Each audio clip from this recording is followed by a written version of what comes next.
এই রমজান মাসে 12টি জিকির যদি আপনি করতে পারেন, এর প্রতিদান হলো সরাসরি জান্নাত। আল্লাহু আকবার। নবীজি বলেছেন, যে ব্যক্তি এই রমজান মাসে 12টি জিকির করতে পারবে, মরণের পরে সরাসরি জান্নাতের মধ্যে যেতে পারবে এবং আল্লাহ রাব্বুল আলামিন এই দুনিয়ার মধ্যে তার সমস্ত অভাব অনটনগুলোকে দূর করে দিবে, দুঃখ কষ্টগুলোকে দূর করে দিবে, বিপদ আপদ বালা মুসিবত যত কষ্ট আছে আল্লাহ দূর করে বৃষ্টির মতো রহমত আল্লাহ নাজিল করে দিবে এবং এই দুনিয়ার মধ্যে আল্লাহ আপনাকে ধনী বানাবে, আপনাকে গরিব রাখবে না। আপনার সমস্ত অভাব অনটনগুলো আল্লাহ দূর করবে, আপনার দোয়াকে কবুল করবে, আপনার মনের আশাকে আল্লাহ পূরণ করবে। মোট কথা, এই তাসবিহগুলো 12টা জিকির নবীজি রমজান মাসে করেছিল, আপনাকে আমাকেও করার জন্য বলেছেন। এই জিকিরগুলো পৃথিবীর মধ্যে সবচেয়ে শ্রেষ্ঠ। আমার প্রত্যেকটা মহিলা মা বোন ভাই বোন সকলে এই জিকিরগুলো ওযু ছাড়াও আপনারা করতে পারবেন। এই পবিত্র মাহে রমজান মাসের আর যতদিন বাকি আছে আপনি প্রতিদিন এই জিকিরগুলো করতে চেষ্টা করবেন। ইনশাআল্লাহ কপাল খুলে যাবে, ভাগ্য পরিবর্তন হবে। আল্লাহ আপনাকে শিশুর মতো নিষ্পাপ এই মাহে রমজানের মধ্যে বানিয়ে দিবে যদি এই পৃথিবীর সব থেকে শ্রেষ্ঠ নবীজির শিখানো 12টি জিকিরের আমল যদি আপনি করতে পারেন। প্রিয় দিনী ভাই এবং মহিলা মা ও বোনেরা, পৃথিবীর মধ্যে অনেক জিকির আছে, কিন্তু সব জিকির থেকে শ্রেষ্ঠ জিকির হচ্ছে এই 12টি জিকির। নবী করিম সাল্লাল্লাহু আলাইহি ওয়াসাল্লাম এই 12টি জিকির রমজান মাসের মধ্যে করেছিলেন বেশি বেশি এবং নবীজি বলেছেন এর প্রতিদান হলো মরণের পর আল্লাহ সরাসরি জান্নাতের মধ্যে দিয়ে দিবে। আপনার কবরের মধ্যে আযাব হবে না, দুনিয়াও সুন্দর হবে, আখিরাতও সুন্দর হবে। দুনিয়ার মধ্যে আল্লাহ অভাব অনটন রাখবে না, বিপদ আপদ রাখবে না, বালা মুসিবত রাখবে না, দুঃখ কষ্টগুলো আল্লাহ দূর করে দিয়ে আপনার জীবনটাকেই সুন্দর করে দিবে। রমজান মাস খুবই দামি একটি মাস। আপনাদেরকে বলে দেব কোন 12টি জিকির আপনারা করবেন। মনোযোগ সহকারে শুনতে হবে আলোচনাটা। রমজান মাস কিন্তু খুবই সম্মানিত একটি মাস। প্রত্যেকটা ইবাদত করলে আল্লাহ আপনার সওয়াবকে অনেক বৃদ্ধি করে দিবে। ইবাদতের মৌসুম রমজান মাস। নবীজি বলেছেন যে ব্যক্তি একবার সুবহানাল্লাহ বলবে, আল্লাহ রাব্বুল আলামিন 70 বার সুবহানাল্লাহ বললে যেমন সওয়াব তেমন সওয়াব লিখে দিবে। একবার যদি কেউ আল্লাহু আকবার বলে, আল্লাহ তাআলা এমন সওয়াব দিবে। 70 বার আল্লাহু আকবার বললে যেমন সওয়াব, আমলনামার মধ্যে তেমন সওয়াব লিখে দিবে। সকলে বলি সুবহানাল্লাহ। এটা রমজান মাস। রমজান মাস এমন দামি মাস। রমজান মাসকে পাওয়ার জন্য ও মুমিন মুসলমানেরা, তোমরা অবহেলা করে কাটাচ্ছ রমজান মাসকে হেলায় দোলায় গমি বসে বসে আড্ডায় নাটক সিনেমা টিকটক ফেসবুকে। রমজান মাস এমন দামি মাস। রমজান মাসকে পাওয়ার জন্য স্বয়ং নবীজি 2 মাস পর্যন্ত রাত দিন যখনই তিনি আল্লাহর কাছে দোয়া করতেন, তখনই তিনি রমজান মাসকে পাওয়ার জন্য আল্লাহর কাছে দোয়া করতেন এভাবে, আল্লাহুম্মা বারিক লানা ফি রজব ওয়া শাবান ওয়া বাল্লিগনা রমাদান। নবীজি এই দোয়ার মাধ্যমে আল্লাহর কাছে বলতেন, আল্লাহ গো, রজব এবং শাবানের বরকত তুমি আমাদেরকে দান করো এবং রমজান পর্যন্ত আমাদের হায়াতকে তুমি বৃদ্ধি করে দাও। রমজান এমন একটি মাস যেই দিন মাসটা শুরু হয়েছে রমজানের প্রথম রাত, আসমান এবং জমিনের যত আল্লাহর রহমতের দরজা আছে সব রহমতের দরজাগুলো আল্লাহ খুলে দিয়েছে। রমজান এমন একটি মাস যেদিন শুরু হয়েছে জাহান্নামের গেটের মধ্যে তালা দিয়ে দিয়েছে। যারা আমাদের আত্মীয় স্বজন পূর্বপুরুষ আছে তারা যদি গুনাহের কারণে জাহান্নামের মধ্যে জ্বলে, এই 1 মাস পর্যন্ত কবরের মধ্যে আযাব হবে না, তারা 1 মাস সুখ শান্তির মধ্যে থাকবে রমজান মাসের উসিলায়। শুধু তাই নয়, প্রতিদিন ইফতারির মুহূর্তে 10 লক্ষ জাহান্নামীদেরকে আল্লাহ ক্ষমা করে দেয়। প্রতিদিন ইফতারের সময় 10 লক্ষ জাহান্নামীদেরকে আল্লাহ ক্ষমা করে দেয়। এবং শেষ রোজার দিন প্রথম থেকে শেষ পর্যন্ত যত কোটি কোটি মানুষকে আল্লাহ ক্ষমা করে দিয়েছে, তার চেয়েও বেশি বেশি বেশি বেশি মানুষকে আল্লাহ ক্ষমা করে দিবে। এই জন্যে রমজান মাসে আল্লাহর কাছে দোয়া করবেন, ইফতারির মুহূর্তেও আপনি ইনশাআল্লাহ। তাহলে চলুন আমি এক্ষুনি আপনাদেরকে জিকিরগুলোর কথা বলে দিচ্ছি। মজার বিষয় হলো, ও ভাই এবং মহিলা মা বোনেরা, ওযু না থাকলেও এই জিকিরগুলো করতে পারবেন, কোনো সমস্যা নেই। এবং আমার মহিলা মা বোনেরা, রমজানের মধ্যে যদি অসুস্থ হয়ে যান, প্রতি মাসের অসুস্থতা, তখনও কিন্তু আপনি জিকিরগুলো করতে পারবেন, কোনো সমস্যা নেই। এবং মহিলা মা বোনেরা হাতের মধ্যে তাসবিহ নিয়ে নিয়ে জিকিরগুলো করতে পারবেন, কোনো সমস্যা নেই। আল্লাহু আকবার। এবং এই জিকিরগুলো হেঁটে হেঁটে করতে পারবেন, বসে বসে করতে পারবেন, দাঁড়িয়ে বসে শুয়ে শুয়ে, যেভাবে মন চায় সেভাবে আপনি জিকিরগুলো করতে পারবেন, কোনো সমস্যা নেই। আল্লাহর জিকির বেশি বেশি করলে আল্লাহ আপনাকে পছন্দ করবে, আল্লাহ আপনাকে ভালোবাসবে। কোনো আমলের ক্ষেত্রে আল্লাহ বলে নাই বেশি বেশি করে তোমরা ওই আমলটা করো, কিন্তু জিকিরের ক্ষেত্রে আল্লাহ বলেছেন, ইয়া আইয়ুহাল الذين آمنوا اذكروا الله ذكرا كثيرا। ও ঈমানদারেরা, বিশ্বাসীরা, তোমরা বেশি বেশি করে আল্লাহ রাব্বুল আলামিনের জিকির করো। আল্লাহর জিকির করলে কি লাভ? আল্লাহ বলেছেন, ফাযকুরুনি, তোমরা আমার জিকির করলে আযকুরুকুম, আমি আল্লাহ তোমার জিকির করব, তোমার জীবনের গুনাহগুলো ক্ষমা করে দেব। সকলে বলি সুবহানাল্লাহ। তাহলে জিকিরের অনেক নাম। চলুন তাহলে এক্ষুনি আমরা জিকিরগুলোর কথা জেনে নিচ্ছি, কোন জিকিরগুলো করবেন। ও মহিলা মা বোনেরা, বেশি বেশি জিকির করবেন। যদি তাসবিহ থাকে, দৈনিক 100 বার করে করে এই জিকিরগুলো করতে চেষ্টা করবেন। তার চেয়ে বেশি করলে তো অনেক ভালো, যদি না পারেন কমপক্ষে 100 বার করে করে করবেন প্রতিদিন। 1 নম্বরে মহিলা মা বোনেরা, আপনি সুবহানাল্লাহি ওয়া বিহামদিহি এতটুকু পর্যন্ত 100 বার পাঠ করবেন। কিতাবের মধ্যে এসেছে কি শুনুন, বুখারী এবং মুসলিম শরীফের হাদিসের মধ্যে এসেছে, যে ব্যক্তি প্রতিদিন 100 বার সুবহানাল্লাহি ওয়া বিহামদিহি বলবে, তার গুনাহ যদি সমুদ্রের ফেনা পরিমাণ হয়, আল্লাহ তার সমুদ্রের ফেনা পরিমাণ গুনাহগুলোকেও ক্ষমা করে দিবে। আল্লাহু আকবার। তাহলে 1 নাম্বার জিকির কোনটা? সুবহানাল্লাহি ওয়া বিহামদিহি, সুবহানাল্লাহি ওয়া বিহামদিহি। এই জিকিরটা করবেন। এই জিকিরটা তো বেশি বেশি করবেন ওই, কিন্তু এই জিকিরটা অন্যভাবে করলে আপনি ধনী হবেন। আমিও জিকিরটা করি, সবাই করে যারা যারা ধনী হতে চায়। কারণ এই জিকিরটা এমন একটি সময় আছে, সারা বছর করবেন। সময়টার কথা বলে দিচ্ছে, আপনি ধনী হবেন। নবীজি অন্য হাদিসের মধ্যে বলেছেন, সূর্য ওঠার আগে 100 বার, সূর্য ডুবার আগে 100 বার। মানে ফজরের নামাজ যখন পড়তে উঠবেন, ফজরের নামাজের আগেও পড়তে পারেন, অথবা ফজরের নামাজের পরেও সূর্য ওঠার আগে আগে 100 বার পড়বেন এই সুবহানাল্লাহি ওয়া বিহামদিহি। আবার আসরের নামাজটা পড়ে মাগরিবের নামাজের আগে আগে আবারও 100 বার পড়বেন। তাহলে আপনি ধনী হবেন। যতদিন বেঁচে থাকবেন পড়বেন, দেখবেন টাকা পয়সা ধন সম্পদ চতুর্দিক থেকে আল্লাহ দিবে। এইভাবে আমলটা করলে এটা সারা বছর করবেন। আর যেটা আমি আপনাদেরকে বলে দিচ্ছি, 100 বার করে রমজান মাসে আপনার সমুদ্রের ফেনা পরিমাণ গুনাহ যদি থাকে, আল্লাহ ক্ষমা করে দিবে। 100 বার পড়বেন সুবহানাল্লাহি ওয়া বিহামদিহি। 1 নম্বরে 100 বার পড়বেন। 2 নম্বরে আপনি লা হাওলা ওয়ালা কুওয়াতা ইল্লা বিল্লাহ, আপনি 100 বার পড়বেন। নবীজি বলেছেন, জান্নাতের গুপ্তধন কি জানোনি তোমরা সাহাবায়ে কেরামরা? সাহাবাই কেরামরা বলল, ইয়া রাসূলুল্লাহ, আপনি বলে দিন জান্নাতের গুপ্ত ধন কি? নবীজি বললেন, জান্নাতের গুপ্ত ধন হলো লা হাওলা ওয়ালা কুওয়াতা ইল্লা বিল্লাহ, লা হাওলা ওয়ালা কুওয়াতা ইল্লা বিল্লাহ।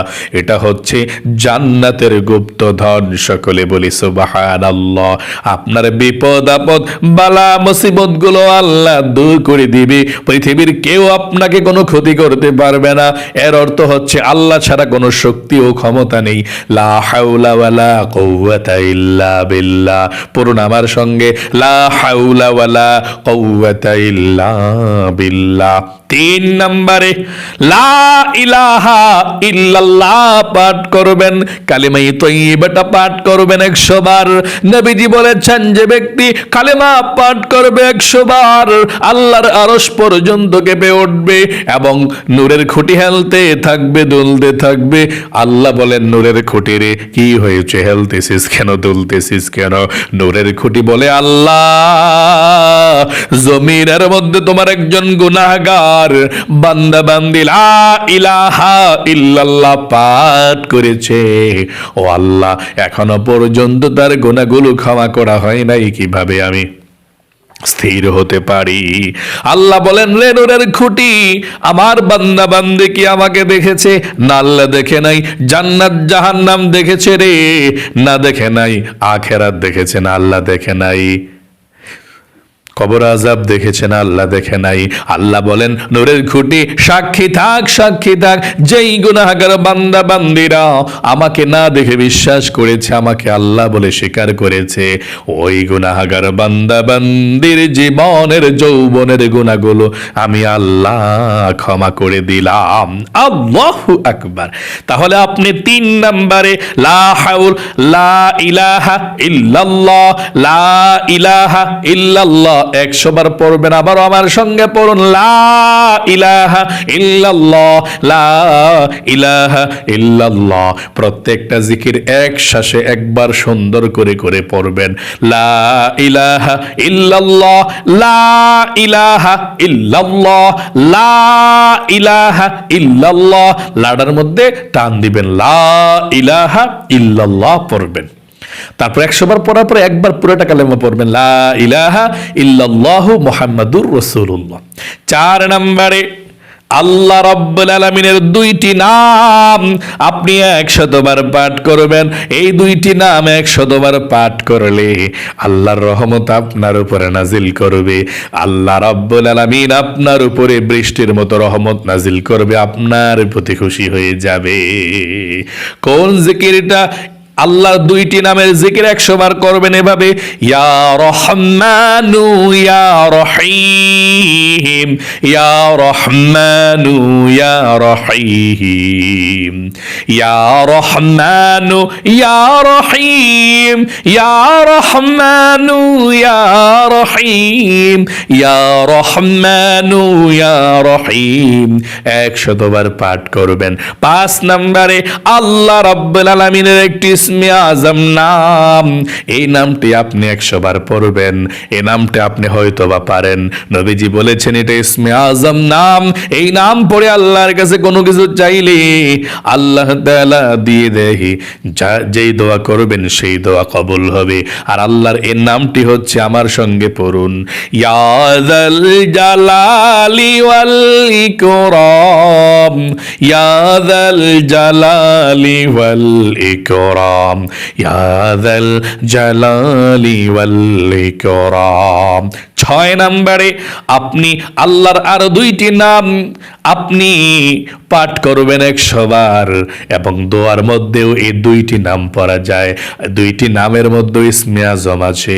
কিভাবে আপনি পাঠ করবেন শুনুন। 6 নম্বরে 100 বার পড়বেন, ইয়া হাইয়ু ইয়া কাইয়ুম, ইয়া হাইয়ু ইয়া কাইয়ুম, ইয়া হাইয়ু ইয়া কাইয়ুম, ইয়া হাইয়ু ইয়া কাইয়ুম। 7 নম্বরে সুবহানাল্লাহি ওয়া বিহামদিহি সুবহানাল্লাহিল আযীম। নবীজি বলেছেন, বুখারী শরীফের মধ্যে এসেছে এই দুইটি বাক্য জবানের হালকা, উচ্চারণ করা সহজ এবং মিজানের পাল্লায় অনেক ভারী হয়ে যাবে। আল্লাহু আকবার।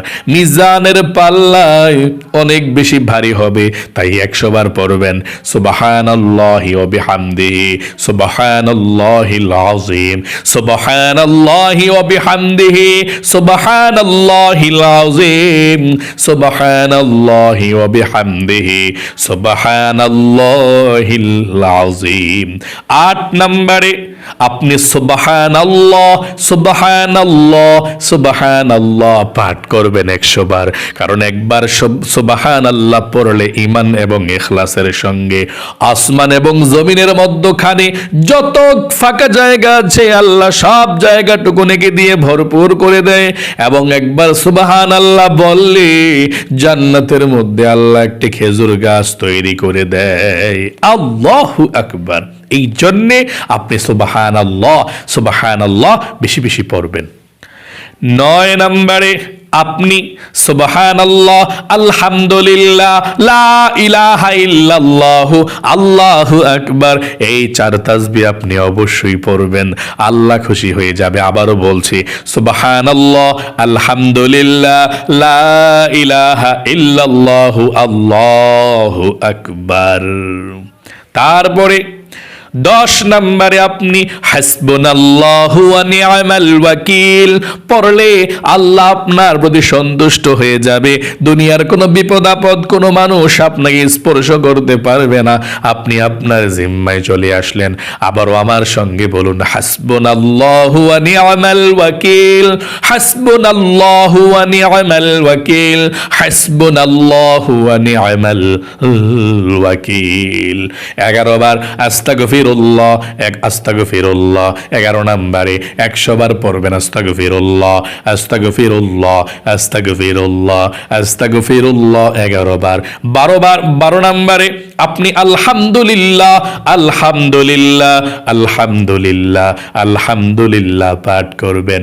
তারপরে আপনি দরুদ শরীফ পাঠ করবেন 100 বার। যেই কোনো দরুদ শরীফ পড়তে পারেন, যেমন সাল্লাল্লাহু আলাইহি ওয়াসাল্লাম সাল্লাল্লাহু আলাইহি ওয়াসাল্লাম। আশা করি খুব সুন্দর করে আমার প্রত্যেকটা ভাই এবং মহিলা মা বোনেরা শিখতে পেরেছেন। আমি আবার সংক্ষেপে এই জিকিরগুলোর কথা বলে দিচ্ছি, আপনারা কিভাবে সংক্ষেপে সুন্দর করে এই জিকিরগুলো আপনারা করতে পারেন। আপনারা শুনুন, আমি সংক্ষেপে জিকিরগুলোর কথা বলে দিচ্ছি। 1 নম্বরে আপনি সুবহানাল্লাহি ওয়া বিহামদিহি এতটুকু পাঠ করবেন 100 বার এভাবে, সুবহানাল্লাহি ওয়া বিহামদিহি সুবহানাল্লাহি ওয়া বিহামদিহি। 2 নম্বরে লা হাওলা ওয়ালা কুওয়াতা ইল্লা বিল্লাহ লা হাওলা ওয়ালা কুওয়াতা ইল্লা বিল্লাহ 100 বার পাঠ করবেন। 3 নম্বরে আপনি লা ইলাহা ইল্লাল্লাহ 100 বার পাঠ করবেন। 4 নম্বরে ইয়া হাইয়ু ইয়া কাইয়্যু ইয়া রহমানু ইয়া রহিম ইয়া রহমানু ইয়া রহিম ইয়া রহমানু ইয়া রহিম 100 বার পাঠ করবেন। 5 নম্বরে ইয়া যাল জালালি ওয়াল ইকরাম 100 বার পাঠ করবেন। 6 নম্বরে ইয়া হাইয়ু ইয়া কাইয়্যুম 100 বার পাঠ করবেন। 7 নম্বরে সুবহানাল্লাহি ওয়া বিহামদিহি সুবহানাল্লাহিল আযীম 100 বার পাঠ করবেন। 8 নম্বরে সুবহানাল্লাহ সুবহানাল্লাহ 100 বার পাঠ করবেন। 9 নম্বরে সুবহানাল্লাহ আলহামদুলিল্লাহ লা ইলাহা ইল্লাল্লাহু আল্লাহু আকবার। তারপর 10 নম্বরে হাসবুনাল্লাহু ওয়া নি'মাল ওয়াকিল হাসবুনাল্লাহু ওয়া নি'মাল ওয়াকিল 100 বার পাঠ করবেন। 11 নম্বরে আস্তাগফিরুল্লাহ আস্তাগফিরুল্লাহ আস্তাগফিরুল্লাহ 100 বার পাঠ করবেন। তারপরে আপনি দুরূদ শরীফ পাঠ করবেন 100 বার, যেমন সাল্লাল্লাহু আলাইহি ওয়াসাল্লাম সাল্লাল্লাহু আলাইহি ওয়াসাল্লাম। আল্লাহ আপনাদের সকলকে ভালো রাখুক, আপনাদের জীবনকে সুন্দর করুক, বিপদ আপদ দূর করুক। করুক, জীবনে একবার হলেও মক্কা মদিনায় যাওয়ার তৌফিক আল্লাহ দান করুক, পিছনের রোজাগুলো কবুল করুক, তারাবির নামাজগুলো কবুল করুক, সামনের রোজাগুলো সুন্দরভাবে রাখার তৌফিক দেখ। সকলে কমেন্ট বক্সের মধ্যে লিখবেন আমিন এবং ভিডিওতে একটি লাইক দিবেন। যারা কমেন্ট বক্সের মধ্যে আমিন লিখে ভিডিওতে অংশগ্রহণ করেছেন, ও আল্লাহ তাদেরকে তুমি কবুল করো, মঞ্জুর করো, জীবনে একবার হলেও মক্কা মদিনায় নাও, আমিন। আজ এ পর্যন্তই, আবারও অন্য কোনো ভিডিওতে দেখা হবে ইনশাআল্লাহ। সেই পর্যন্ত আপনাদের সকলের সুস্বাস্থ্য আল্লাহর কাছে কামনা করে আজ এখানে বিদায় নিচ্ছি। আসসালামু আলাইকুম ওয়া রাহমাতুল্লাহি ওয়া বারাকাতুহু।